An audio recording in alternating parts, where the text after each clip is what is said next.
Sneaker culture behaviors. What are some of them, and what are my thoughts on them? This week on Fire Footwear.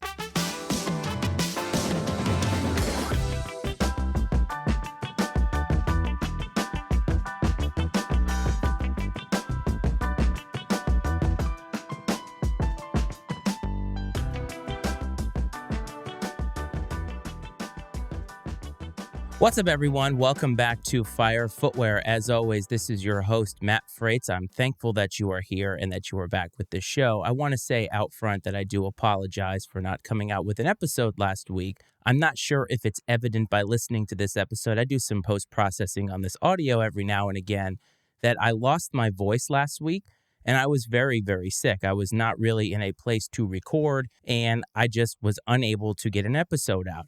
I do want to say thank you and tell you how appreciative I am of the people that checked in on me to say, hey, what's going on? Why haven't you come out with an episode? Because it does mean something to me that people do listen to this show.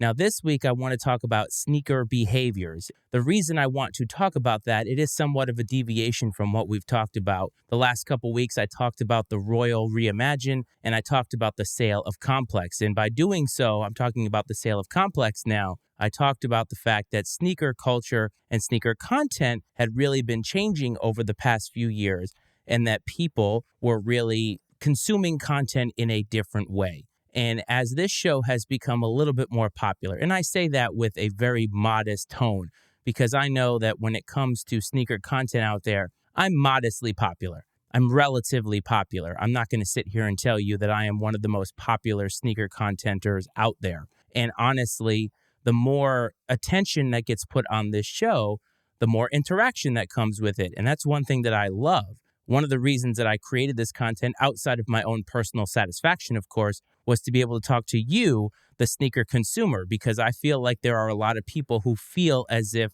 there aren't a lot of voices for the voiceless out there in the culture. And so that interaction that comes that I ask for every single episode, and maybe I don't ask you in a specific enough way of what I'm looking for in terms of that interaction, but what I can tell you is that as the interaction has come, the questions have also come. Now, recently, I've been getting a lot of questions about how people should participate in the culture. And what do I mean by that? I mean that people are asking me how they should spend their money. What shoes are good investments? And I'll give you a really good example. Recently, I was asked about where to buy shoes that are authentic because somebody, one of the listeners of the show, was looking to buy, I believe it was the Off-White Jordan 4s that came out, I want to say in 2020.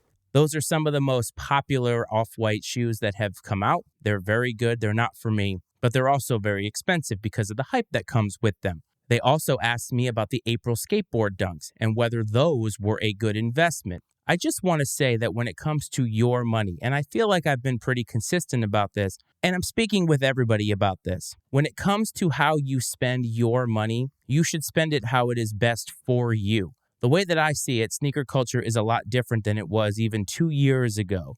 The idea of an investment is so different now. Back in the day, and that's talking about 2 years ago, because the culture has shifted so much, many people looked at shoes as an investment. I don't look at shoes as an investment other than in an investment of my own personal satisfaction. I wear what I like. I wear all of my shoes. And that's really how I participate in the culture. It doesn't mean that you have to participate that way, but I just want to caution everybody who comes to this show or who comes to the yard looking to participate in sneakers in a way that is going to further them from a profit margin standpoint. You're really going to have to do a lot of work to get there because the profit margins on shoes are just not what they were. Doesn't mean that you can't make a profit. It just means that don't think of sneakers and don't get into sneakers if it's something that you're looking to make money off of. I think that those days are long gone. And we've talked many times about the fact that there are a lot of shoes out there that people can purchase. You have your options, folks. You can go out there and buy a lot of shoes. So if you're going to invest in shoes, invest in them because you want to wear them. And that's all that I will say about that. But those questions have led me to look at the behaviors of people within sneaker culture. And I think if you look at the way that companies engage with us consumers, you will get an idea about what they think of the behaviors of sneaker culture. When I talked about Complex a couple of weeks ago, I did talk about the fact that they don't represent a vast majority of people that are in this game now. I think that many of the people, once we get a lot of the resellers out there, I think that many of those people are like me and you in the fact that they just want to wear them and they love them. But I think that Complex and even Sneaker News and maybe even Sneaker Bar Detroit, I think that many times when it comes to their content, they probably are placating and making sure that they are being heard by the loudest people in the room. And I think that the loudest people in the room don't represent a vast majority of the people that are in this culture now. And that leads me to talk about what I think are the reasons why people buy sneakers. Now, I just talked about one, and that was investment, and that gets into resale culture. I think that reselling and profit margins are done in terms of the way that they were a couple of years ago. Reselling is a lot different now. There are people, many people, who still look at shoes as something that can do something for them, that can pay their bills. They're not necessarily in it for the hype. They're not necessarily in it for wearing shoes or having somebody recognize that they have these shoes. They're in it for one thing, and that one thing is money. Nothing wrong with that.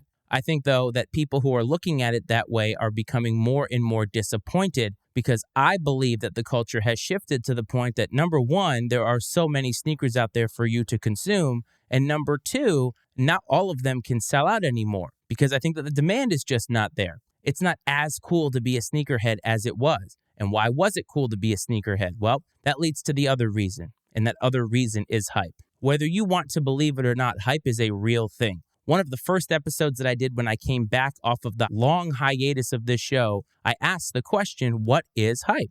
Really, when it comes down to it, hype has to do with what people are talking about. And those people nowadays are on social media. Social media influences so many different things to the point that when we consume sneaker content, and that includes this show, we are being influenced in one way or another. And the one thing that I do not want to do is influence how you spend your money. Because when it comes down to it, it's all personal preference. It's not my job to tell you what is hype. It's not my job to tell you what you should be buying. It's my job to talk about the culture as I see it in the most subjective way. There are many people who are going to disagree with what I say. There are many people who are going to disagree with what Complex says. The point is, there is enough room for opinions on all sides of the fence. The thing about hype, though, is it does sell shoes. All you have to do is look at shoes that are designed or endorsed by people that are very, very famous. Travis Scott is probably the perfect example. Kanye West is another great example because it has their name on it or their name associated with it, and that's a very, very key distinction to make. People are going to want to buy it. Doesn't matter how good or bad it is, because if you go to the comment section on social media, every time there was a leak about a new Yeezy, every time there's a new leak about a Travis Scott, there are people like myself who think or say that this is a bad release, that this is trash. Now, what you don't see in the comment section is the fact that those same people who are trashing it in the comments are also trying to buy it. And that's what hype does. People can't help but get involved. People can't help but get wrapped up in the idea that, oh my goodness, everybody wants it, so I also have to have it. That's not the way I participate in sneaker culture, but hype does exist. It still exists for a few shoes. It still exists for a few designers. Overall, though, I don't think the hype train is going nearly as fast as it was. Just about every shoe, if it was a Nike Dunk 2 years ago, it was going to sell out. Regardless of what it looked like, regardless of the materials, it was going to sell out. Nowadays, it's probably a 50-50 shot, so I don't think that the hype train is traveling quite as fast, but I do believe that hype still influences people. And that actually directly leads to the next reason why people buy sneakers, and that is clout and influence. Clout and influence comes in to me when you go into a group of people, and those people think differently about you because of the shoes that you are wearing. Or you post about them on social media, and people think differently about you on social media. That is clout. People think that if they have clout, they can somehow gain an advantage in whatever system it is that they are trying to gain. In the sneaker game, you see it a lot. That's why these people, like Seth Fowler and Fomer Simpson and those folks, have the popularity that they do because they have established that clout. Now, I'm not here to tell you that those people are actually trying to use their clout for nefarious means. They became content creators. They became big in the business because they worked hard for it. But there are many people trying to get into the game who are trying to get in it for the wrong reasons. And the thing is, when it comes to clout, clout isn't necessarily something that's going to get you where you want to go. Clout and influence could be a negative. Many people want to be recognized for something that they have that you don't have. And the thing is, it doesn't make you a better person. It doesn't make you a better sneakerhead. It just means that you have something that nobody else has. Now, I went through that phase. When I was deep into the rep fam, I was buying a lot of shoes that I knew were hype because I wanted to be able to show other sneakerheads that I was worthy of their attention because I had this shoe. And I went about it the wrong way. I've been open and transparent about it on this show and on this channel. And now many of those hype shoes are gone. It doesn't mean that hype and clout necessarily means that the shoe is objectively bad. It just means that I think that what a shoe can do for you and the kind of clout that you can get from it clouds people's judgments as to whether they should be buying it, whether they actually like it. And that's why I think that people still will look at shoes for what it can get them, whether it's profit margin or whether it's that attention that they are seeking.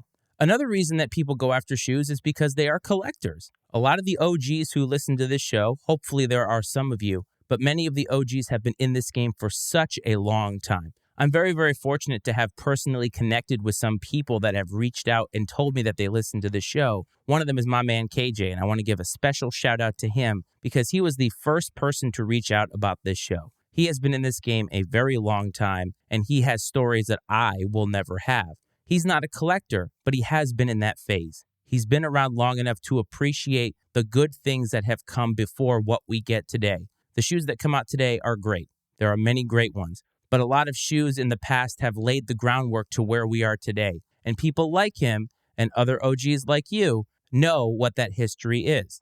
And so people are going to go out for shoes, whether they're brand new or whether they're trying to collect a rare piece that they just want to get their hands on. That's another reason why people do it. Sometimes it is pure. Sometimes it's also a little bit cloudy. And that's because people want other people to know that they have something that is very rare. Nothing wrong with that again. It's just another reason and another way that people participate and behave within this culture. Lately, one of the reasons I think that people have been getting into the sneaker game is availability and the availability of sale prices and discounts. That's something that I've noticed a lot of because shoes have been sitting. People have been able to get shoes at a discount. When I talked about the Royal One Reimagined, a lot of people reached out on that video to say, I copped and not only copped, but copped for a discount.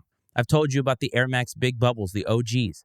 My wife was able to get those 20% off. A lot of times when you're able to get a discount, you're going to cop just because of that. Not too long ago, discounts were non-existent. You were not able to get a discount on a shoe that you wanted. You were lucky enough just to get the shoe, period. If not, you were paying resale prices for them. And so I think that availability now has a lot to do with it. People who had no time for the game can now go to Nike.com on a random day and cop some really fire shoes. That's what we've always wanted. Yes, we're not going to get all of the hype shoes that we want, and there are going to be people that complain about the fact that they can't ever get those. And go to my episode on sneaker math if you want to see how rare it is to actually get a win on sneakers. But I think now because we have more choices, because we have availability, and quite frankly, because the prices are actually more favorable for people's bank accounts, I think that's another reason why you're seeing a little bit more of an influx of regular people. And that leads me to the last reason. And that's the reason that I participate. It's a reason why a lot of people that I've connected with via this show participate. And it's just love of the sneakers. And also the boost that they get from them.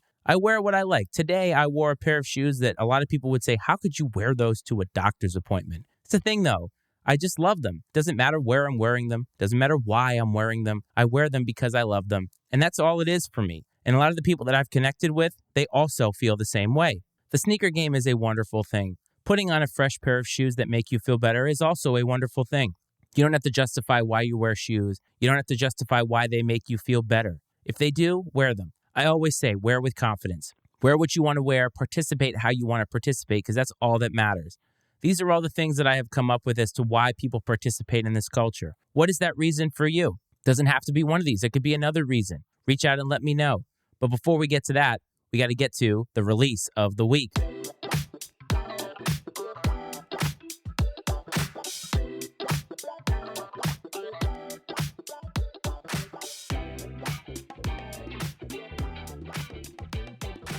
Release of the week, where I like to highlight a shoe that catches my eye. It's not always hype. It actually rarely is hype. It's just something that I want you to know about. We haven't ever talked about Sauconys on this show. We maybe have talked about them or mentioned them when it comes to the classics. I think I talked about the Saucony Jazz. They aren't things that are going to be talked about on Complex because, quite frankly, they're not things that people are hyped about. But it doesn't mean that a Saucony shoe can't be fire. And that's why I'm going to highlight a Saucony this week. And that is the Saucony Grid Shadow 2. And it is a collaboration with J-Tips What's the Occasion. It's a pink colorway. I really, really like it. Pink, brown, green. You can't really go wrong. There's also a blue colorway that goes with them. Honestly, I think that they're fun. They're a deviation from the norm. They're not Jordans. They're not Dunks. They're not some type of an Adidas. They're just fun. So if you're interested in those, they release on December 8th for a retail price of $160. If you want to go after them, go after them. I wish you luck. I just think that they are a lot of fun. So sneaker behaviors. What are some that you think that you exhibit? What are some reasons that I missed or some that you maybe think that I nailed? Reach out to the show on Instagram. @FireFootwearPod is the handle. Whether you want to reach out to say, hey, the show's great, or just talk about sneakers, I just love to hear from you. If you want to email firefootwearpod@gmail.com for the same reasons. I always love hearing from the fans of this show because it means that I have touched just one other person on here. On Facebook, Fire Footwear, a sneaker podcast is what you would search. Same thing if you want to reach out there. On TikTok, I like to post some reels. Fire Footwear Pod is the handle to reach us there. And if you are listening in audio and you want to see this beautiful face, I say that in the most snarky way possible, go to YouTube. Fire Footwear, a sneaker channel is what you would search. Just make sure to hit that subscribe button, that notify button, so you can know when I come out with content at any time. As always, please support the Matty Ice Media Network, which is a flag above my head, mattyIcemedia.com, for all the other podcasts that we have, including this show and Iceman and Coach. I hope this finds you well. I hope this finds you safe, and I will talk to you all next week. This is Fire Footwear.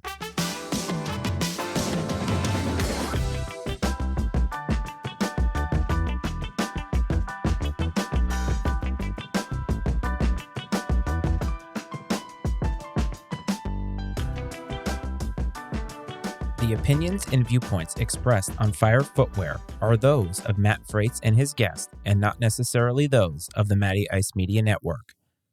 Fire Footwear is exclusively owned by Matt Frates and is brought to you by the Matty Ice Media Network.